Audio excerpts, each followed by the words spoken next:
anunciamos o pronunciamento do senador Nelson Wedequim, em nome da família do professor Cancelheiro. Governador Pinho Moreira, professora Lacoque, reitora da universidade,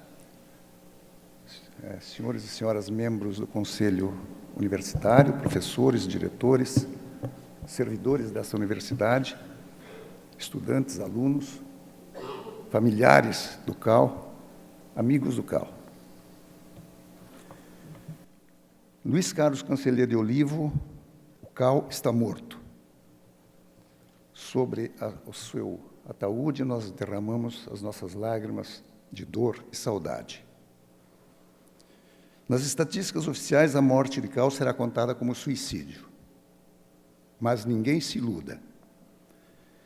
Mãos visíveis, que não são precisas, não é possível, não será necessário identificá-las prendendo alguém, constrangendo alguém, porque todos nós sabemos quem são, e mãos invisíveis, muitas mãos invisíveis, o empurraram das alturas.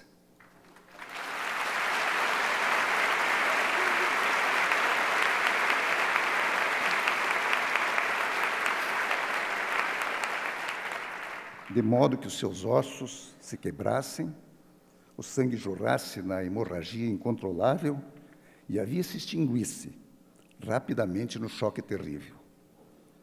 Instantes depois do baque surdo, o coração cheio de bondade, tolerância e respeito ao próximo parou de bater. Que mãos são essas? Mãos de quem talvez saiba o que é vingança, mas certamente não sabe o que é justiça. Mãos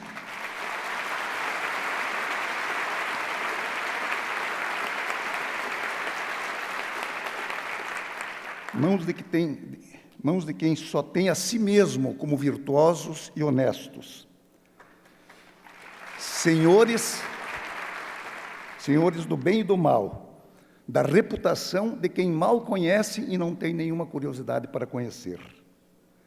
Mãos de quem, tendo o poder de prender, ignoram a gravidade do delito suposto, e para quem tanto faz o cidadão ter ficha limpa ou ter antecedentes criminais. Mãos de quem, sempre ciosos da imagem de suas respectivas organizações, desprezam, entretanto, a imagem das demais, como deuses de um Alcorão, de uma Bíblia fundamentalista. Mãos de quem, tendo o poder de prender sem flagrante e de começar uma investigação pela coerção, constrangimento e prisão dos suspeitos, não chegam a perceber que o método rústico revela a incapacidade de cumprir seus deveres e obrigações com inteligência, método e moderação.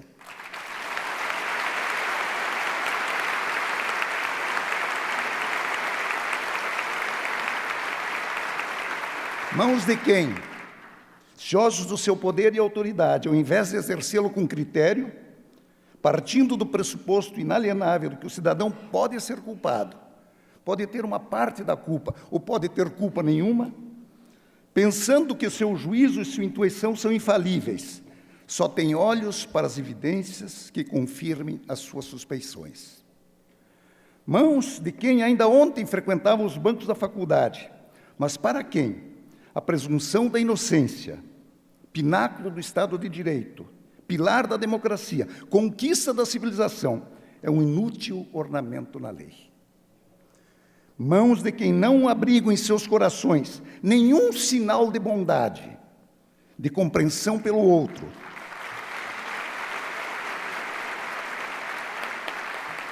E não abrigam em suas cabeças nenhum raciocínio a respeito da proporção dos seus atos, nenhuma projeção dos seus efeitos e suas consequências no ser humano, na instituição, na comunidade.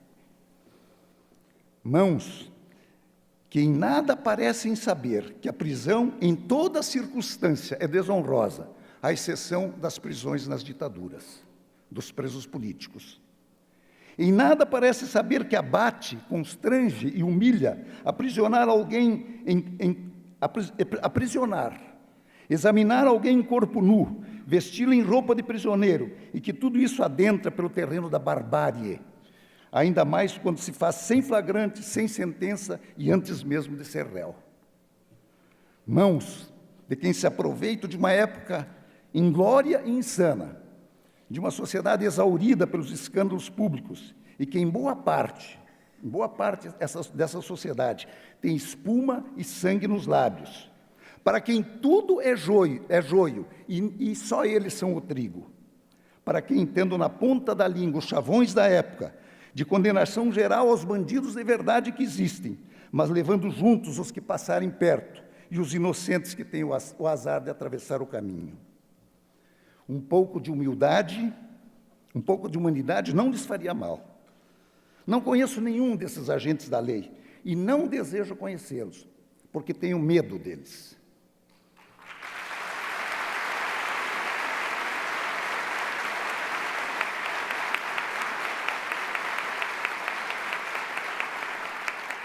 Que autoridades são essas que, ao invés de proteger, nos causam medo e terror?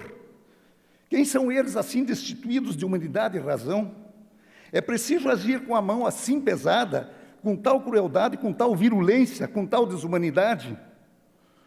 Não se passa o país a limpo, senhoras e senhores. Não se passa assim o país a limpo. Digo de novo o que já escrevi. Os senhores, as senhoras, aqueles senhores, aquelas senhoras, estão jogando o bebê fora com a água suja do banho. Mãos não só de autoridades, mas de uma imprensa que primeiro atira e depois pergunta quem vem lá.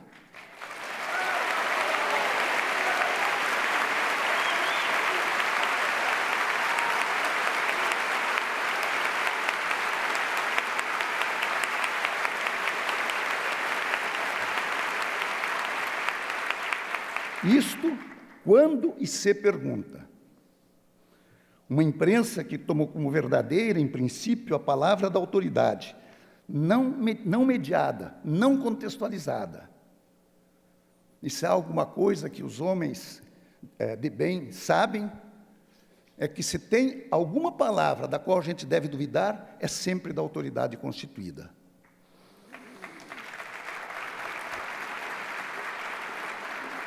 Mãos de blogueiros, ativistas e pessoas comuns entre aspas, que raivosos expelem argumentos chulos, pensamentos prontos, clichês preconceituosos, manifestações de atraso e ignorância, e de ódio, muito ódio nas redes sociais.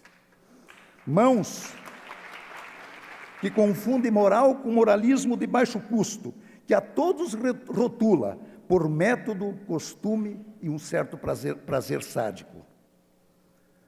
Cancellier almoçou há menos de uma semana lá em casa, com o filho Micail, o doutor Baratieri, a Arlete, a Nara Micaela. Ao final, todos nós estávamos reconfortados. Cancellier nos pareceu lúcido, fazendo um esforço genuíno para compreender que tinha sido vítima de uma dessas armadilhas do destino, uma coincidência infeliz. Ele parecia razoavelmente recuperado do golpe sofrido. Um turbilhão que tudo arrasta, um vendaval que se solta, uma cilada da vida. Assim pareceu o Cancellier encarar o seu drama pessoal. Ele aparentava uma calma estranha e uma misteriosa resignação. Quando soube de sua morte, ontem compreendi imediatamente. Ele já havia engendrado o seu destino. Fingiu serenidade, para que ninguém quisesse interromper o plano que ele já se havia traçado. Alguém já disse que não há pior vergonha do que não ter feito o que lhe imputam. E eu digo, muito pior que a desonra é o sentimento de quem não a merece. Podem ficar tranquilos todos e cada um dos mais de 100 agentes públicos e autoridades do Estado que, de alguma forma, contribuíram para o desenlace trágico, dando ou cumprindo ordens, assinando as portarias, os despachos, cumprindo as frias formalidades da lei. Lei aqui também entre aspas. Este homem singular, Cancellier, que não cultivou em vida a raiva, a mágoa, o ressentimento, também não os levará para a eternidade. Conduziram ao camburão, abriram as portas do cárcere a um homem que não queria mal a ninguém e que não fazia, nem nunca fez mal a ninguém. Um homem de coração generoso e aberto, Um democrata na teoria e, mais do que na teoria, na prática. Um homem do diálogo e da conciliação, como tantas vezes aqui foi ressaltado. Um campeão da harmonia e da paz. Ah, Cancellier, como você, querido amigo e querido irmão, fará falta, ainda mais nesta terra brasileira nunca tão dilacerada pela dissensão e pela intolerância, apequenada nos conflitos políticos de uma república abastardada, no facilitário do ódio, na insensatez arrogante de muitas das suas elites. Como fará falta a sua voz calma e pacificadora, em busca da palavra certa, em favor do diálogo e do entendimento, na instituição que, como ninguém, você respeitou, protegeu e amou, a quem você emprestou seu talento e sua capacidade de trabalho.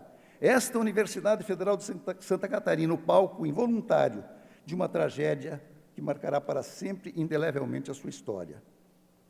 Abraço caloroso, Micail, Júlio, Acioli, Cristiane, familiares, amigos. Choremos o passamento de Karl Cancellier e sigamos seu exemplo de uma vida dedicada ao bem, à justiça, à liberdade e à paz entre os homens.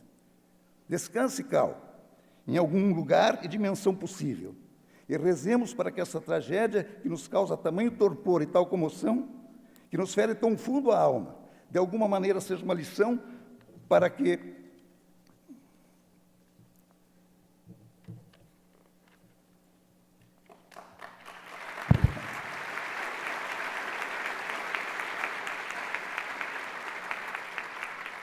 rezemos para que essa tragédia que nos causa tamanho torpor, tal comoção, que nos fere tão fundo a alma, de alguma maneira seja uma lição que nos afaste da barbárie, que nos contagie um pouco de fraterna humanidade e que nos dê força para enfrentar a provação.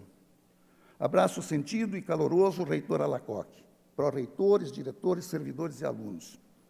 A universidade, se bem interpreta o pensamento do meu amigo e irmão, que se foi de forma tão despropositada, é o lugar onde se privilegia o conhecimento, o saber, a extensão e a pesquisa. É o lugar dos crentes e dos ateus, dos socialistas e dos liberais, da direita e da esquerda, dos negros, indígenas e brancos, dos pobres e dos ricos, das mulheres e dos homens, dos héteros e dos homossexuais. Aqui se encontram e convivem e aprendem para a vida e a cidadania todas as tribos da comunidade nacional e planetária. Todos os que se acham superiores, politicamente e moralmente, esqueçam. Somos todos iguais ou parecidos em defeitos e qualidades. Experimentem como o Karl fazia o tempo todo, calçar de vez em quando as sandálias da humildade.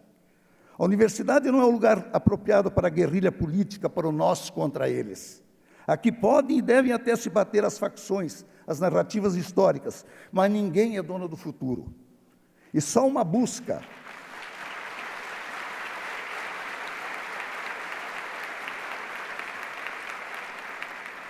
na universidade, só uma busca é possível e legítima, a de uma sociedade próspera, justa, livre e fraterna.